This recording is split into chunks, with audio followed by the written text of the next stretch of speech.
आज एक बात आपको हम बहुत मोस्ट इंपोर्टेंट बता रहे हैं। अगर हमारे अंदर सकारात्मक विचारों की ऊर्जा जागृत हो गई है तो हम बताते हैं कि हमारे खराब संस्कार भी अच्छे संस्कारों में बदल सकते हैं। ये भजन करने की, भक्ति करने की, आध्यात्म क्षेत्र की बहुत बड़ी ऊर्जा है, बहुत बड़ी शक्ति है। इसे सब लोग समझें।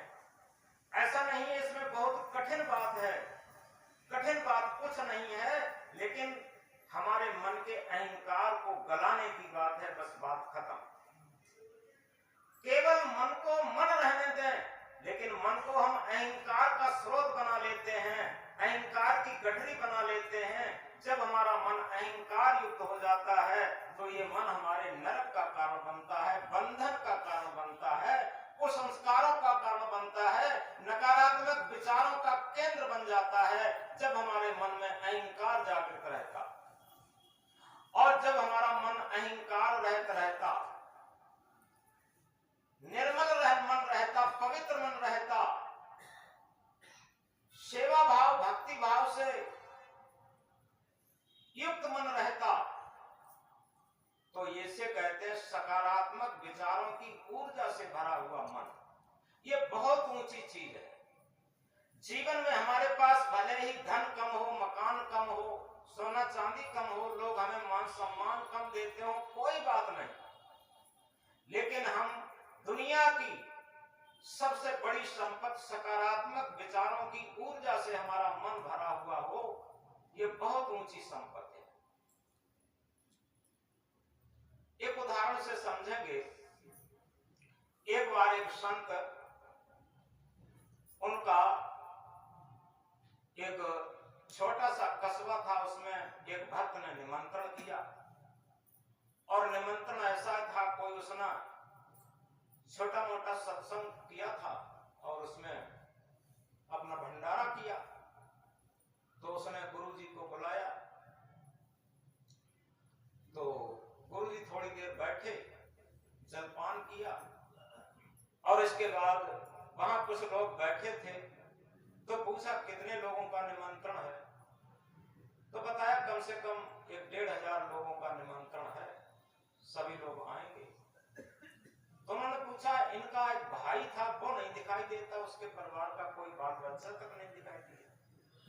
तो लोगों ने बताया कि महाराज उससे तो कई वर्षें हो गई, इसकी बोलाचाली भी नहीं है और वो शायद इसमें आएगा भी नहीं।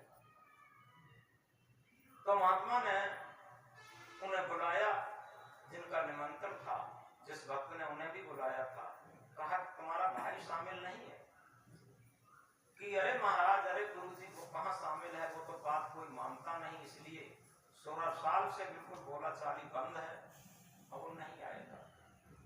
उसे कहा भी जाए तब भी नहीं आएगा। तो महात्मा जी ने कहा क्या मैं वहां जाकर के कुछ कहूं? तो उन्होंने कहा आप कह लीजिए, आपके लिए क्या। महात्मा जी जाते हैं गांव, उस घर में पहुंचे, आइए गुरुजी आइए बैठिए। तो उनके घर में कुछ बन रहा था उस टाइम। तो उन्होंने कहा तुम्हारे यहाँ लगता है कुछ भोजन जैसा बन रहा है, आज तो सभी का निमंत्रण होना चाहिए, आप लोग वहां क्यों नहीं गए? उन्होंने कहा अरे गुरुजी, हमारी उससे 16 साल से बोलाचाली नहीं है, किसी भी कार्यक्रम में हम लोग एक दूसरे के शामिल नहीं होते। और उन्होंने कहा कि जैसे, और उन्होंने कहा भी नहीं होगा, अगर वो कहें तो तुम जा सकते हो, कि नहीं वो कहेंगे तब भी हम नहीं जाएंगे, ये कहा।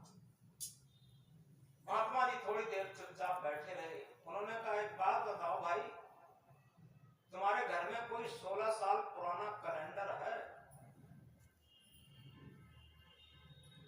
तो भक्त बोला गुरुजी आप बात कैसी करते हो? अरे कैलेंडर तो 1 साल बाद निगलेक्ट कर दिया जाता, दूसरी साल का भी कैलेंडर नहीं मिल सकता, आप कहते हैं 16 साल पहले का कैलेंडर। तो महात्मा जी ने कहा कि एक बात बताओ, हर साल कैलेंडर बदल जाता है, हर दिन तारीख बदल हर 30 दिन बाद महीना बदल जाता है, और तुम 16 साल पुरानी बात आज भी रखे, उसे बदल क्यों नहीं पाए? नगर पालिका का जो कचरा का पेटी होती है, कचड़े की पेटी, वो भी रोज उसमें से कूड़ा बदल दिया जाता, वो भी साफ कर दिया जाता, और तुम 16 साल पहले का कूड़ा कचड़ा सब भरे हुए हो अपने मन में, अपने अंतःकरण में, ऐसा क्यों करते हो? अब वो कुछ सहन गया, कुछ उत्तर नहीं दे पाया, कुछ नरम जैसा दिखाई दिया। जब कुछ नरम दिखाई दिया तो उन संत ने, उन गुरु जी ने बात दोहराई, देखो भाई, हमारी बात को समझो, अगर सच्चे सत्संगी हो, सच्चे भक्त हो, तो अपने अंदर, अपने मन में ये नकारात्मक विचारों की ऊर्जा खत्म कर दो। सबसे बड़ी बात यह है, आप राम के जीवन को पढ़े होंगे, राम की कहां राजगद्दी होने जा रही थी, और कहां कैकेयी के कहने से उनका वनवास हो गया,